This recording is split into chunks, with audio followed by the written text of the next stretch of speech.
Décideurs engagés, l'émission TV de l'Hémicycle qui révèle les décideurs et nous permet de comprendre ce qui, chaque jour, leur donne envie de se battre et de réussir. Bienvenue dans On se dit tout, l'émission des décideurs engagés sur l'Hémicycle TV, et j'ai le plaisir de recevoir aujourd'hui Nicolas Godet. Bonjour. Bonjour Magali. Bonjour Nicolas Godet, vous êtes directeur général de Point P. Point P, l'une des principales enseignes de distribution et de matériaux de construction en France, filiale de Saint-Gobain. On va en parler évidemment longuement de Point P, mais tout d'abord, est-ce que vous pouvez nous parler un petit peu de vous, puisque c'est le principe de l'émission, on aimerait vous connaître un petit peu mieux, Nicolas Godet. Racontez-nous un petit peu votre parcours, vos choix de carrière dans la vie, vos choix professionnels. Bien sûr. Écoutez Nicolas, donc je suis le papa de 3 enfants, de 16 ans à 14 ans et 3 ans.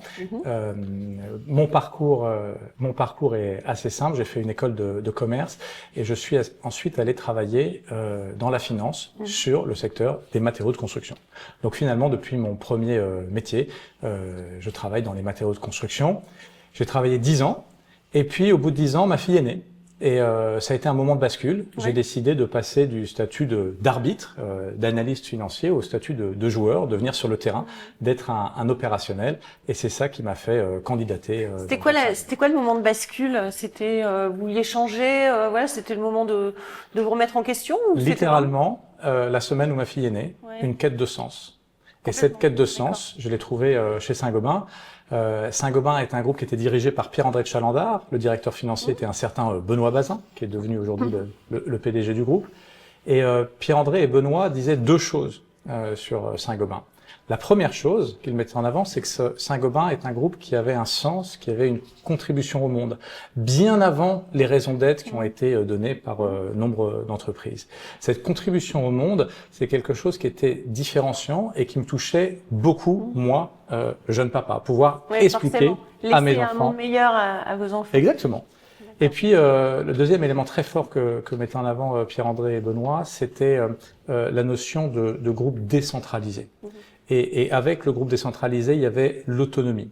L'autonomie, la prise de décision, finalement, d'un collectif d'intrapreneurs que représente Saint-Gobain. Donc ces deux raisons ont fait point de bascule et c'est ça qui m'a fait rejoindre Saint-Gobain en 2011. Et aujourd'hui, vous êtes directeur général de Point P. Vous le disiez, Point P très ancré dans les territoires au plus proche des clients finalement. Est-ce que vous pouvez nous en dire un petit peu plus, sachant que on est dans un contexte un peu compliqué, le BTP connaît une crise assez importante. Comment est-ce que Point P se positionne justement dans ce contexte ? Alors, Point P, vous l'avez dit, c'est une présence très territoriale. Nous sommes présents partout en France, à travers 1000 points de vente qui sont alimentés, servis par 10 000 collaborateurs. Et nous servons 300 000 artisans. Donc c'est vraiment un métier très ancré. Ce rôle, il est très important puisque nous avons finalement une double proximité. Nous sommes proches géographiquement, mais nous sommes proches humainement, voire intimes. Tous les matins, à 7 heures du matin, nos clients viennent prendre le café chez nous. Ce moment d'intimité, ce moment de convivialité, il est absolument essentiel parce que ça fait de nous le 3e lieu de vie des artisans. Et c'est dans ce moment-là qu'on va faire passer les moments qui sont clés, puisque l'artisan, on en reparlera tout à l'heure, l'artisan est selon moi la cheville de tous les changements stratégiques que la France veut remplir dans les prochaines années. Ouais, surtout dans ce secteur, le BTP. Vous parliez d'artisans, mais des particuliers aussi peuvent venir chez vous. Bien sûr, les particuliers viennent dans nos showrooms. Nous avons 250 showrooms partout en France. Les particuliers à projet viennent choisir leur carrelage, leurs matériaux chez Point P. Alors j'imagine que Point P, je parlais d'un contexte compliqué, a été aussi confronté aux problèmes d'approvisionnement, des matériaux, des matières premières. Comment est-ce qu'on peut se montrer résilient justement dans ce contexte chez Point P? Écoutez, oui, il y a une grande résilience. C'est une grande société au sein d'un grand groupe. Donc notre métier numéro 1, c'est de garantir la disponibilité des produits pour les artisans. Nous remplissons notre. C'est l'une de leurs problématiques aussi. Exactement, avoir la disponibilité des produits et puis avoir de la bonne conduite dans la relation des affaires. Vous parlez d'inflation, il est important pour nous de donner de la visibilité aux artisans, avec notamment des devis qui sont valables 1 mois, pour pas qu'ils soient pris de court par d'éventuelles inflations. Et dans le choix des matériaux aussi, est-ce que Point P met en avant l'écologie dans les circuits courts? Comment ça se passe? Alors il y a une bascule qui se fait dans le monde du bâtiment. Encore une fois, ce monde du bâtiment qui était essentiellement un rôle économique quand nous étions petits. Hein. On disait quand le bâtiment va, tout va. Ça voulait dire qu'on absorbait du chômage, tout simplement. Aujourd'hui, le bâtiment, il est au cœur des enjeux. Un des enjeux que vous mentionnez, c'est la décarbonation. Un autre enjeu que vous mentionnez, c'est finalement de faire plus vert. Et donc, nous mettons clairement dans cette dynamique-là, avec beaucoup plus de produits biosourcés. On travaille désormais avec du bois, avec de la paille, avec du chanvre, mais on travaille aussi avec des produits géosourcés, comme la terre. La terre est un matériau qui a été utilisé de manière séculaire.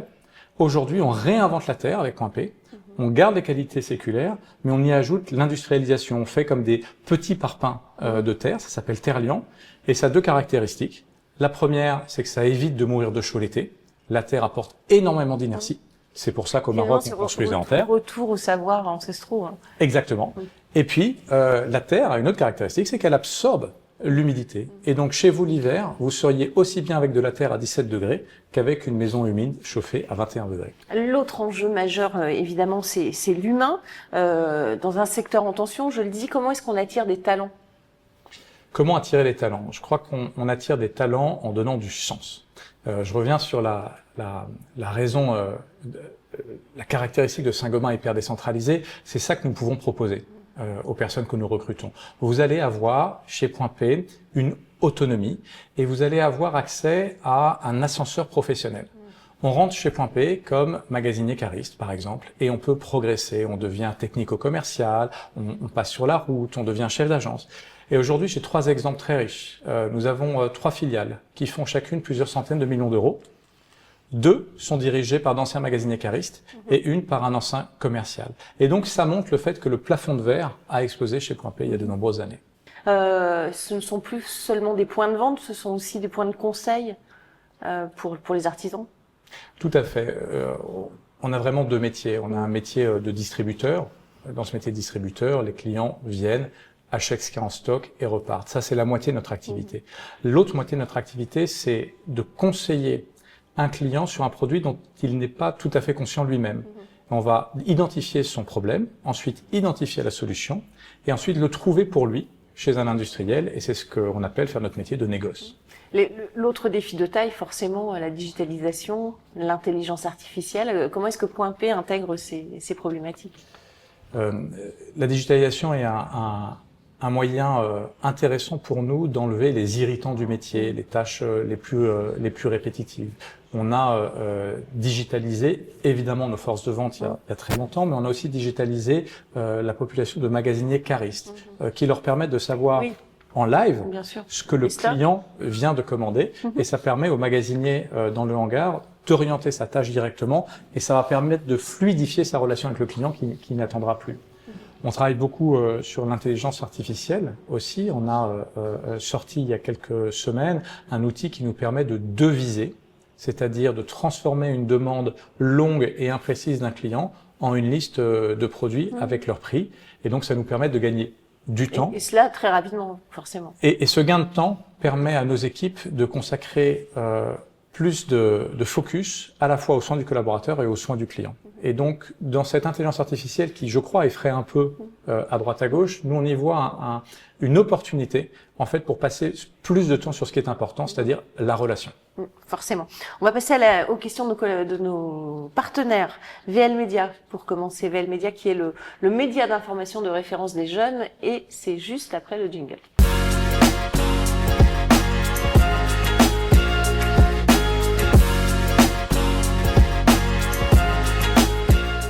La question de VL Media, Nicolas Godet. Comment est-ce que vous donnez du sens au quotidien à vos collaborateurs ?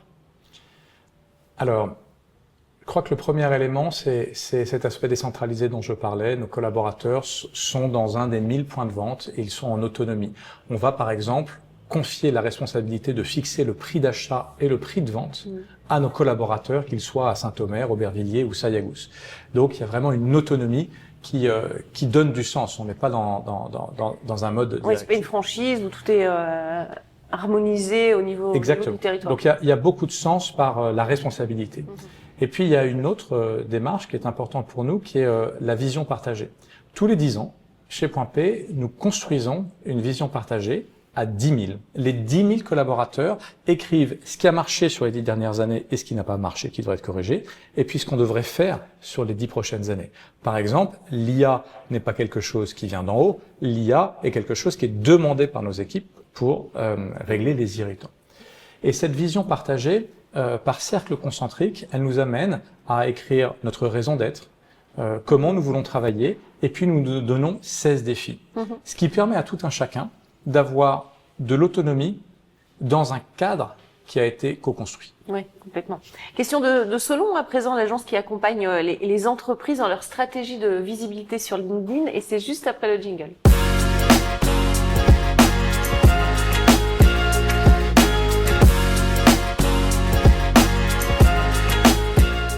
La question de Solon, c'est celle-ci, Nicolas Godet, que vous avez choisie parmi plusieurs qui vous ont été proposées. LinkedIn est devenu un nouveau lieu d'influence. Comment est-ce que vous appréhendez le sujet ?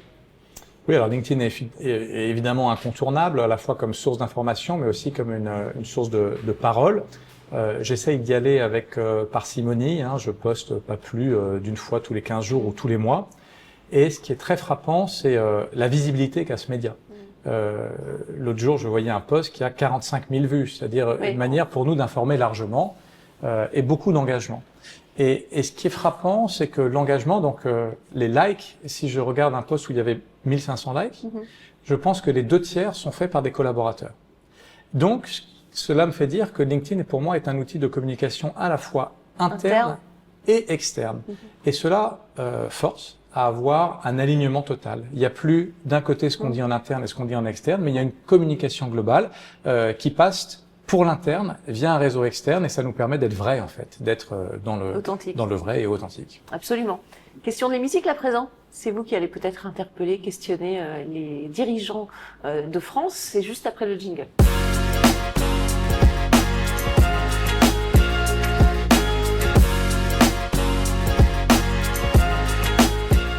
La question de l'hémicycle, Nicolas Godet, qu'est-ce que vous avez envie de leur dire aux femmes et aux hommes qui nous gouvernent aujourd'hui, comme si vous étiez dans l'hémicycle à l'Assemblée nationale? Vous pouvez les interpeller, dire ce que vous voulez, vous avez 1 à 2 minutes face caméra, c'est à vous. J'aimerais vous parler de stabilité et j'aimerais vous parler du rôle des artisans. Alors commençons par le rôle des artisans. Aujourd'hui, de nombreux enjeux reposent sur le monde du bâtiment et donc sur les artisans. Il y a une vingtaine d'années, le bâtiment, c'était un absorbeur de chômage. On disait quand le bâtiment va, tout va. Aujourd'hui, les enjeux sont dans le bâtiment. L'accès au logement, qui est si problématique. La rénovation énergétique, pour ne pas être dans des bouilloires thermiques ou avoir très froid l'hiver. L'indépendance énergétique de la France, elle passe par le monde du bâtiment. La décarbonation, la lutte contre le réchauffement climatique. Tous ces enjeux qui sont gigantesques, ils s'appuient sur l'artisan. L'artisan, c'est une structure de 2 à 3 personnes qui ne gagne sa vie que si elle pose sur les chantiers. Et malheureusement, on impose à cet artisan des changements réglementaires qui sont permanents, que ça soit la REP, que ça soit MaPrimeRénov', et tous ces changements, ils créent une perturbation pour l'artisan qui dilue complètement leur envie d'y aller et de contribuer. Alors c'est notre rôle, à nous, Point P, d'accompagner l'artisan, mais nous arriverons à les engager et à les convaincre que si nous avons cette stabilité réglementaire. Voilà le message que j'avais pour vous. Voilà, message entendu. Merci infiniment, merci d'avoir participé à notre émission. Merci à vous. Merci Magali.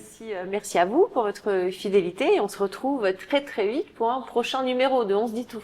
Décideurs engagés, l'émission TV de l'hémicycle qui révèle les décideurs et nous permet de comprendre ce qui chaque jour leur donne envie de se battre et de réussir.